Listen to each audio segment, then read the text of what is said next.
Kevin Castillo. ¿Qué tal, Kevin? Darío Ríos te saluda, ¿cómo estás? Hola, buenas tardes, ¿cómo están? Bueno, muy bien. Bueno, queremos en principio conocer cuál es tu opinión de todas esto que se ha intensificado en la última semana y termina con la designación de Sergio Massa y la reestructuración del Gabinete Nacional, concentrando 3 ministerios en su órbita, ¿no? Sí, primero que nada es un poco preocupante la dinámica en la que ha entrado el gobierno nacional de cambios sin cesar en las últimas semanas, respondiendo a una coyuntura que cada vez les es más adversa y que a su vez obviamente condiciona la economía para los próximos meses. Primero que nada eso. Segundo, este cambio en el gabinete del gobierno, según voces oficiales, obedece a la necesidad de generar mayor articulación entre los ministerios. Es algo que viene sonando desde toda la gestión del presidente Alberto Fernández, de la falta de coordinación entre los ministerios o las áreas vinculadas a economía y producción. Un poco responde a esto, pero también responde, digamos, al incremento sin parar del dólar blue en las últimas semanas y de la preocupante situación respecto a las reservas. Yo creo que el gobierno apuesta con sumar a Massa al gabinete, con la última apuesta quizás de cara incluso ya a las elecciones del año que viene, para ver si puede acomodar el barco, por lo menos vinculado a la relación con los mercados, vinculado a las presiones devaluatorias que se vienen sucediendo en los últimos meses, y en relación a la estabilidad de la economía. Sí, claro. Sí, está bueno lo de la devaluatoria del concepto, porque por más que oficialmente no se haga, el peso se devalúa permanentemente. O sea, no necesitamos que haya una medida oficial, ¿no? Sí, totalmente. Nosotros, desde el Observatorio de Políticas para la Economía Nacional, entendemos que hoy los precios de la economía están, digamos, en un intermedio entre lo que es el dólar oficial y el dólar CCL. Digamos, entonces estas subidas de los tipos de cambios paralelos tienen implicancias en el día a día de la vida de la gente, en el sentido que los precios, si continúa esta dinámica de evaluatoria, por lo menos de los paralelos, va a tener consecuencias que de hecho ya las tiene en los niveles de los precios. Entonces también el gobierno apunta a controlar esta variable del dólar paralelo para ver si de alguna manera puede tranquilizar la dinámica de los precios, que no viene siendo saludable. No viene siendo saludable por los efectos de la guerra, porque hay inflación en todo el mundo y también por las expectativas descontroladas de nuestro país. Sí, estamos con también estas últimas medidas, estamos frente a la suba de tasas, ¿no? Como para decir, bueno, pongan la plata acá, no compran dólares, pero siempre se habla de que sube el dólar o baja el dólar. Esto fue bastante curioso lo que pasó, por la magnitud, y se habla de los mercados, pero detrás de los mercados hay personas, o sea, son personas, son corporaciones, son empresas que van y compran en gran cantidad para que estos efectos de suba y baja se produzcan, compran o venden, ¿no? ¿Y sí, vos pensás que hay alguna manera de controlar eso? Sí, yo creo que existe una manera de parte del gobierno nacional. De hecho, nosotros desde el observatorio hace algunas semanas presentamos un plan de estabilización económico en la Universidad Nacional de La Plata, el cual también pueden encontrar en nuestra página web, que es Open-Economía. Ahí está el plan. Básicamente nosotros entendemos que el gobierno puede tomar una serie de medidas para por lo menos frenar un poco, digamos, lo que son las expectativas devaluatorias.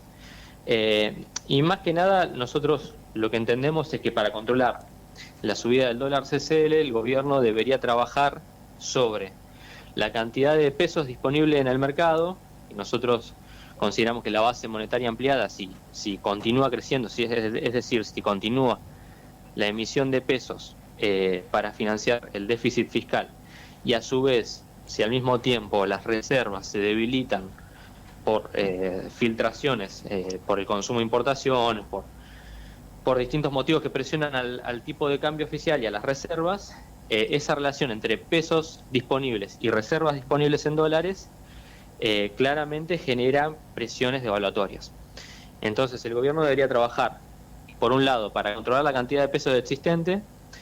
Desde ese lado podría trabajar en la reducción del déficit fiscal, y también por el lado de las reservas debería trabajar para engrosar la cantidad de las mismas y de alguna manera disminuir esa presión por los dólares existentes en la economía. Una de esas maneras, la que nosotros proponemos, hay varias maneras. Ajá. O sea, en los últimos días se habló de que, por ejemplo, una manera de disminuir la presión sobre el dólar podría ser devaluar, ¿no? Sí, o sea, sí, sí. que el tipo de cambio suba. Nosotros lo que proponemos en cambio es un desdoblamiento cambiario en donde, digamos, se mantenga un dólar oficial para los sectores exportadores e importadores y haya un dólar libre para los sectores que demandan divisas con motivos no productivos, ¿sí? O sea, ahí iría, digamos, lo que es el dólar para ahorro, dólar para viajes, dólar para pagar deudas de las empresas y demás. De esta manera, básicamente, absorber dólares en el mercado a un precio, digamos, que el mercado establezca, sería positivo, digamos, para satisfacer esa demanda que existe y también para cuidar las reservas que tiene el Banco Central y orientarlas al sector productivo. Veremos en la semana que viene qué es lo que hace Massa, digamos, en su nuevo rol. Claro, Porque claro, esta cuestión del desdoblamiento se está debatiendo también a nivel nacional y no se ve como una mala idea, aunque también está la posibilidad de la devaluación. sí, sí, eso ya, bueno, ya todos sabemos que el miércoles se anunciarían estas medidas y bueno, un poco está todo de la mano, ¿no? Porque también el gran flagelo que, además de esta disminución del poder de la fuerza del peso, está a través del dólar, digamos, está también la inflación, ¿no? Tal cual. ¿Cómo pensás que se puede articular todo esto? Quizá seguramente por lo que me estás contando, lo han analizado en el observatorio. Sí, nosotros identificamos tres causales de la inflación. Ajá. Una es la concentración monopólica de los mercados, que es un argumento que ya se viene esgrimiendo en los últimos años en nuestra economía. Sí, sí. Otro es esto, ¿no? La falta de divisas que hace, la falta de dólares que hace que digamos que los precios suban, porque la presión por dólares genera presiones sobre el dólar paralelo y bueno, y como los precios se ubican entre el oficial y el paralelo, subas en el paralelo van a implicar subas en los precios. Esto es algo parece complicado, pero es algo común. Sí, sí, sí. O sea, lo vemos todo el día, todos los días, en los comercios y demás, vestimenta y demás. Nosotros vemos que el tipo de cambio oficial estaba planchado durante el 2021, pero los precios, por ejemplo, de muchos productos importados subían y no se entendía por qué. Y bueno, porque la brecha cambiaria existente obliga a que haya cierta remarcación de precios en algunos sectores. Entonces, la falta de divisas es uno de los causales de la inflación y otra característica, otro causal más clásico es la emisión monetaria. Claro. Nosotros entendemos ahí que debería haber un pack de medidas que oriente a controlar estas tres variables. Por ejemplo, en el caso de la concentración monopólica, acuerdos de precios más rígidos, mayores controles de parte del gobierno nacional sobre los abusos monopólicos, también un control del gasto público para lograr un superávit fiscal. Y acá no hablamos necesariamente de recorte del gasto, sino de, por ejemplo, fortalecimiento de algunos impuestos. El impuesto a los bienes personales, el impuesto a las ganancias, las retenciones, de manera tal de dotar al gasto público de sustentabilidad y no recurrir a la emisión o al endeudamiento para cubrir el gasto del gobierno. Y por último, esto que decíamos, ¿no? El tema de la escasez de dólares, trabajarlo a partir de un desdoblamiento cambiario en donde se reduzcan las presiones devaluatorias y eso pueda ayudar a corregir los precios. Sí, es una apuesta seguramente muy difícil, porque dentro del mismo gobierno, dentro de la coalición, hay quienes, por el contrario, quienes consideran que imprimir no genera inflación y están hablando de justamente acentuar eso, ¿no? Y bueno, son presiones, disputas que están en permanente puja. Sí, o sea, nosotros son visiones, digamos. Nosotros nos remitimos a los datos que observamos, a las causalidades que hemos establecido. Consideramos que nuestras hipótesis son digamos, válidas. Y en ese sentido, por ejemplo, con el tema del gasto público, que es algo muy debatido, que hay veces que, de hecho, nosotros sacamos una nota el domingo pasado respecto al déficit fiscal, a veces es como una especie de cuco para los sectores más vinculados a proyectos populares. A veces es un cuco hablar de déficit fiscal, o a veces están mal vistas las posturas que piden, digamos, cierta sustentabilidad en el Estado Nacional. Pero si nos ponemos a ver, por ejemplo, la etapa más virtuosa del siglo XXI, que estuvo dirigida por el gobierno de Néstor Kirchner y de Cristina Kirchner, podemos ver que hay digamos, algo sostenido, que es el superávit fiscal. Hasta 2012, inclusive, hubo superávit fiscal. Entonces, fue uno de los pilares que permitió darle al gobierno kirchnerista crecimiento con inclusión social y sustentabilidad. Entonces, no debería ser algo que se vea como negativo. Simplemente hay que asignar prioridades de gasto y reforzar la recaudación con impuestos más progresivos y también con un trabajo serio para reducir la evasión. Que esto vimos que en las últimas semanas habían muchas empresas que estaban evadiendo el pago de impuestos, lo cual obviamente lesiona la recaudación. Kevin, ¿cómo estás? Te saluda Gabriel Ríos Malán. Hola Gabriel, ¿cómo estás? Bien, te quería consultar cómo crees que va a ser la relación de Massa con el Fondo Monetario y si va a poder acordar modificar las metas. Nosotros, a ver, se dice históricamente que bueno, que Massa tiene una buena relación con la embajada norteamericana y con sectores vinculados al poder norteamericano, así que entendemos que esta designación vendría a fortalecer el vínculo con los organismos de crédito internacional y bueno, con el Fondo Monetario. Aún no, la verdad no sabemos si está planificando el gobierno modificar esas metas, pero digamos, si hay alguien que debería tener a priori capacidad de modificarlas, sería una persona como él. Básicamente por estas cuestiones de la relación con esos sectores vinculados al poder norteamericano. Hoy, para poder cumplirlo, debe realizar un ajuste, sobre todo en el gasto. Sí, tal cual. No hay mucho margen para el segundo semestre y bueno, debería realizar algún tipo de acomodamiento. Que esto es algo que ya venía señalando Batakis en sus 24 días aproximadamente en el Ministerio de Economía. Batakis ya había señalado que había que hacer una reforma en el gasto para poder darle sustentabilidad a las metas acordadas con el fondo. De hecho, bueno, salió la segmentación energética, que hoy nosotros consideramos que quizás sea insuficiente, y sobre todo habría que ver, digamos, cómo configurar el gasto social de acá a fin de año y de cara al 2023, en donde, digamos, estamos viendo que hay una pérdida en el poder adquisitivo de los trabajadores, hay una pérdida por la inflación también en los sectores más populares, y que bueno, que también esos sectores obviamente van a reclamar algún tipo de compensación en términos de ingresos para poder hacer frente a estos precios crecientes. Entonces hay toda una disputa ahí que es interesante también. Yo creo que también es una oportunidad para establecer prioridades de gasto, para establecer hacia dónde tiene que destinar los recursos el gobierno. Para nosotros, un peso gastado en la clase alta es peor que un peso gastado en las clases populares, digamos. Eso está claro, y muchas veces no se problematiza del todo, como así también no se problematiza que cada peso gastado en fortalecer a las clases populares debería salir de un impuesto, de un peso recaudado a los ricos, y no de la emisión monetaria o del endeudamiento con el sector privado. ¿Para esto consideran ustedes que hay que generar más impuestos o es redireccionar los que ya existen? No, primeramente habría que fortalecer los ya existentes, por ejemplo, bienes personales, por ejemplo, impuesto a las ganancias, reducir la evasión.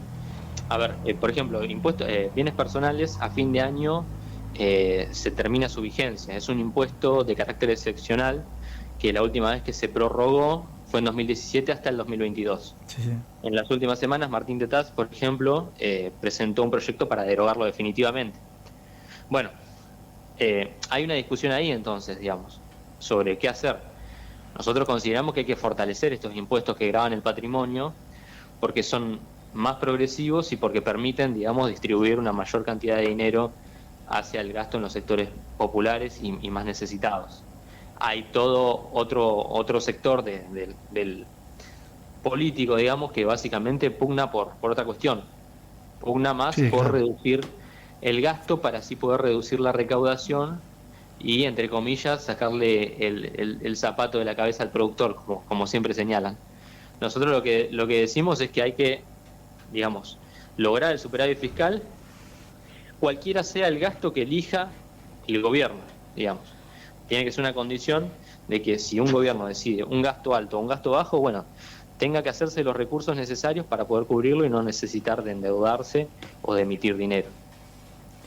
La verdad que es muy interesante lo que estás contando, y te quería preguntar con el tema de la concentración, ¿no?, monopólica de los mercados, porque es algo que diría que hace 50 años que se habla, no se puede modificar, y también de qué manera se puede efectivamente apoyar a las pequeñas empresas, a las pymes, que política tras política siguen asfixiadas y bueno, lamentablemente muchas quiebran, ¿no?, muchas cierran.